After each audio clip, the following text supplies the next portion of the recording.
pemirsa, selamat datang di Investa News bersama saya Nisfatullah Fauzia yang akan menemani Anda beberapa menit ke depan untuk membahas seputar dunia investasi. Indeks harga saham gabungan IHSG menguat di awal pekan ini, Senin 7 Agustus 2023, IHSG menguat 0,49% atau 33,52 poin ke 6.886,37 hingga akhir perdagangan di Bursa Efek Indonesia. IHSG terangkat penguatan 7 indeks sektoral hingga tutup pasar. Sektor keuangan melesat 0,80%, sektor teknologi menguat 0,64%, sektor perindustrian menanjak 0,53%, sektor barang baku menguat 0,48%, sektor transportasi dan logistik terangkat 0,35%, sektor barang konsumsi non-primer menguat 0,30%, sektor energi naik 0,12%. Sedangkan 4 sektor turun saat IHSG menguat, sektor kesehatan melorot 0,71%, sektor infrastruktur terpangkas 0,38%, sektor barang konsumsi primer terkoreksi 0,18%, dan sektor properti real estate turun 0,07%. Top gainer LQ45 hari ini adalah PT S Hardware Indonesia Tbk ACES 7,35%, PT Indah Kiat Pulp dan Paper Tbk INKP 3,77%, PT Bank Syariah Indonesia Tbk BRIS 3,42%. Top loser LQ45 terdiri dari PT Indosemen Tunggal Prakasa Tbk INTP minus 2,48%, PT Bank Jago Indonesia Arto minus 1,89%, PT Semen Indonesia Tbk SMGR minus 1,77%. Total volume transaksi bursa mencapai 16,26 miliar saham dengan nilai transaksi 8,24 triliun rupiah. Sebanyak 276 saham menguat, 245 saham yang melemah, dan 223 saham flat. Meski menguat hari ini, IHSG masih tercatat turun 0,65% dalam sepekan, sedangkan sejak awal tahun IHSG menguat 0,52%. Equity Research Analyst Pintraco Sekuritas Rio Febrian mengatakan bersamaan dengan rebound Senin 7 Agustus, Stokastik RSI membentuk Golden Cross pada oversold area. Dengan pergerakan tersebut, IHSG mempertahankan posisinya di atas MA20 dan menjaga potensi bullish continuation. India memperkirakan IHSG kembali menguji resisten 6.930 sampai dengan 6.950 di hari Selasa mendatang. Sentimen positif paling utama berasal dari realisasi pertumbuhan ekonomi Indonesia yang jauh lebih baik dari perkiraan di kuartal kedua 2023. PDB Indonesia tumbuh 5,17%, YoY di kuartal kedua 2023 naik dari 5,04% YoY di kuartal pertama, dan jauh lebih baik dari perkiraan di 4,93% YoY. Dengan demikian, sudah 2 kuartal berturut-turut realisasi pertumbuhan ekonomi berada di atas ekspektasi. Masih dari data ekonomi domestik, BI dijadwalkan merilis data indeks keyakinan konsumen Juli 2023. Sebagai informasi, rata-rata IKK Indonesia berada di atas 125 sepanjang Januari sampai Juli 2023. IKK di atas 100 menunjukkan kondisi confidence. Topik untuk perdagangan Selasa mencakup ACES, BRIS, BBTN, TKIM, ADRO, PTBA, ITMG, dan HRUM.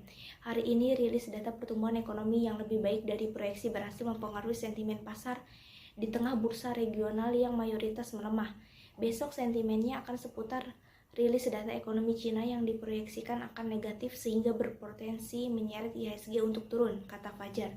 Fajar menyebut sektor yang bisa dicermati untuk esok adalah sektor konsumen primer, kesehatan, dan telekomunikasi. Investor bisa melakukan strategi buy on weakness dan averaging down. Harga minyak sideways pada hari Senin bertahan di level tertinggi dalam hampir 4 bulan setelah negara produsen utama Arab Saudi dan Rusia memperpanjang pengurangan pasokan baru ini, dengan fokus saat ini beralih ke angka inflasi utama minggu ini. Pasar minyak mencatat penguatan minggu ke-6 berturut-turut setelah pemangkasan Saudi dan Rusia minggu lalu, didukung oleh harapan bahwa pengetatan pasokan akan mengimbangi potensi perlambatan permintaan tahun ini. Ekspektasi akan adanya lebih banyak langkah stimulus di negara importir minyak utama. Cina juga membantu sentimen kendati data ekonomi terus memberikan gambaran yang suram untuk raksasa Asia tersebut. Minyak Brent stabil di sekitar 86,22 per barel, sementara minyak WTI flat di 82,78 per barel. Kedua kontak berada di level tertinggi sejak pertengahan April. Pengurangan pasokan yang diperpanjang oleh Arab Saudi dan Rusia menjadi sumber dukungan terbesar untuk pasar minyak selama minggu terakhir, setelah kedua negara mengatakan akan mempertahankan pengurangan pasokan baru-baru ini hingga setidaknya akhir September. Arab Saudi akan terus memangkas produksi sebanyak 1 juta barel per hari, sementara Rusia akan memangkas ekspor minyak sebesar 300.000 bph. Kedua langkah ini ditujukan untuk mendukung harga minyak dan tampaknya telah memberikan dampak yang diharapkan sejauh ini dengan harga minyak 14% di bulan Juli. Pemangkasan produksi diumumkan menjelang pertemuan Organisasi Negara-Negara Pengekspor Minyak dan Sekutunya pada hari Jumat, di mana grup mempertahankan kebijakan produksinya tidak berubah seperti yang tidak terduga. Namun, potensi pasokan yang lebih ketat diperkirakan akan mendukung harga minyak hingga paruh kedua tahun ini. Sejumlah bank investasi baru ini meningkatkan memperkirakan harga minyaknya tahun 2023 mengutip pasokan yang lebih terbatas. Harga minyak yang tinggi juga diharapkan akan mengimbangi potensi turunnya permintaan. Pasalnya, ekonomi global mendingin akibat suku bunga yang tinggi dan pemulihan ekonomi Cina melambat. Komoditas lain seperti karet mencapai 128,10 pada Jumat di Singapura. Di ICE London tercatat 136, kakao AS naik 0,49% hingga Sabtu lalu. Minyak sawit sentuh 3.780 dan kacang kedelai turun 1,21% pukul 9.05 WIB, sedangkan kopi Robusta di London berada di 2.613, kopi AS turun 2,02% pada Sabtu dan gas alam naik 0,66%. Pasar saat ini berfokus ke data inflasi dari AS dan Cina yang akan dirilis akhir minggu ini. Inflasi indeks harga konsumen AS diperkirakan akan sedikit meningkat di bulan Juli, tetapi berada di atas perkiraan target Federal Reserve dan berpotensi menarik lebih banyak tindakan hawkish dari bank sentral. Di sisi lain, inflasi Cina diperkirakan akan menurun lebih lanjut pada bulan Juli, menandai pelemahan lanjutan jangka pendek di negara importir minyak terbesar di dunia karena berkurangnya pemulihan ekonomi pasca Covid. Data perdagangan Cina hari Selasa juga diharapkan bisa memberikan lebih banyak wawasan tentang permintaan minyak di negara tersebut. Impor minyak Cina tetap mendekati rekor tertinggi tahun ini dari logam nikel turun 1,29% pada penutupan Sabtu, timah turun 1,15%, Jumat di ICE London, biji besi di 105,18 dan tembaga naik 0,06% pukul 9 WIB pada Senin 7 Agustus pagi. Harga emas naik tipis pada hari Senin, sedikit pulih setelah turun tajam dalam seminggu terakhir, sementara harga tembaga juga bergerak sedikit sebelum sejumlah rilis data ekonomi AS dan Cina dalam beberapa hari mendatang. Peningkatan Treasury yield didorong oleh kekhawatiran atas suku bunga yang lebih tinggi dan downgrade rating utang AS menghambat harga emas naik dalam beberapa sesi terakhir. Seperti halnya pemulihan dolar, meski logam kuning alami sedikit pemulihan pada hari Jumat menyusul data lemah, logam ini masih menutup seminggu ini turun sekitar 1%, kinerja terburuknya dalam lebih dari sebulan.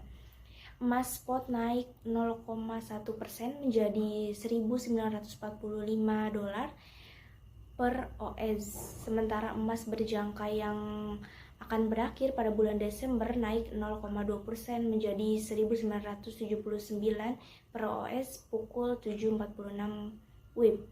Pasar logam saat ini berfokus pada data inflasi indeks harga konsumen AS yang akan terbit pada hari Kamis ini untuk mendapatkan petunjuk lain mengenai kekuatan ekonomi terbesar di dunia. Inflasi diperkirakan akan meningkat lagi setelah turun tajam di bulan Juni, sebuah skenario yang dapat mendorong ekspektasi kenaikan suku bunga Federal Reserve.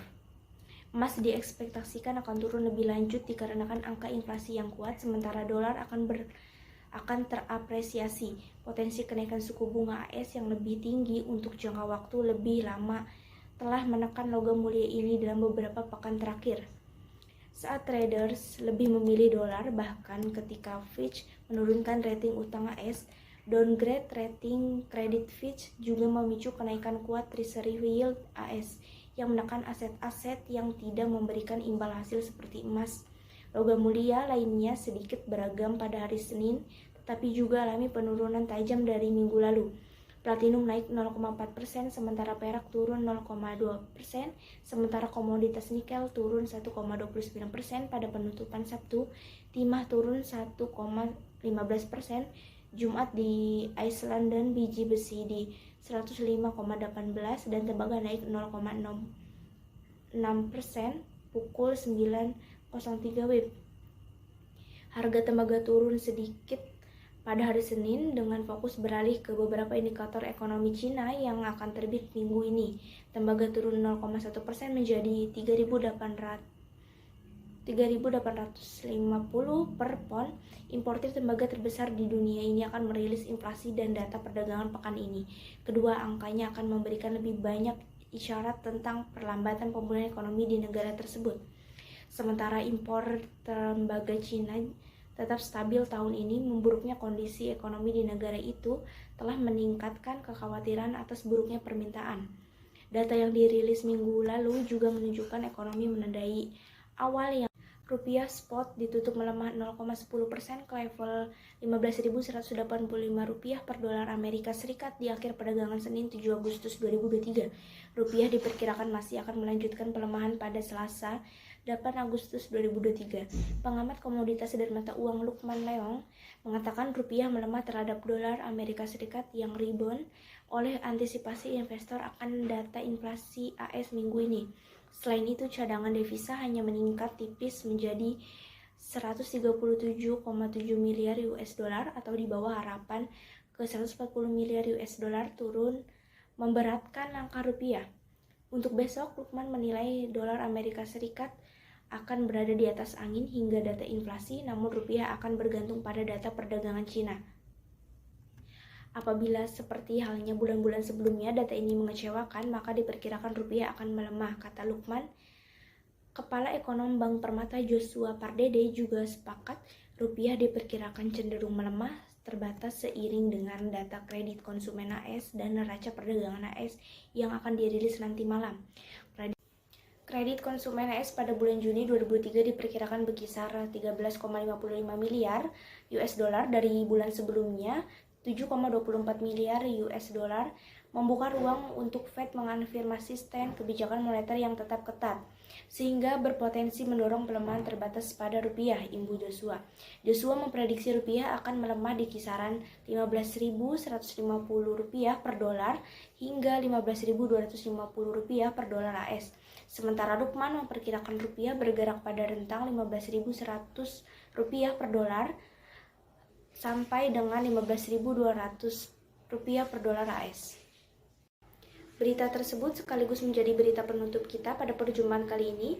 Saya Nisfatul Indri Fauzia, pamit undur diri, sampai jumpa.